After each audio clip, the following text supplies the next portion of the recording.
Hey guys, in this video, I will show you how to use Google Keyword Planner. First, log into your Google Ads account.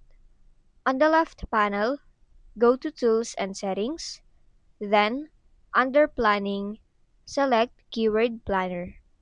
Once you're on the dashboard, you'll see two main features: discover new keywords and get search volume and forecasts.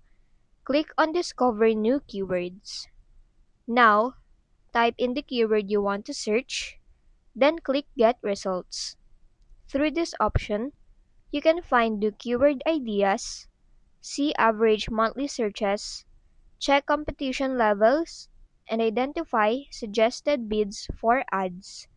This helps you understand what people are searching for and what keywords can bring more traffic.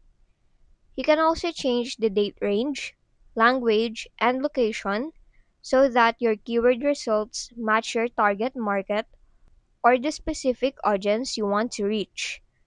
This makes your keyword research more accurate and relevant. Now, go back and select Get Search Volume and Forecasts. Here, you can type in or upload a list of keywords.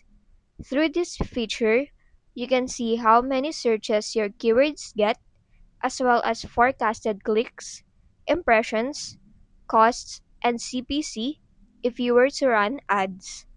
This helps you estimate how your keywords will perform in future campaigns and plan your budget effectively. And that's it. You now know how to use Google Keyword Planner to discover keywords and analyze their performance. If this video helped you, don't forget to like, subscribe, and hit the bell icon for more tutorials.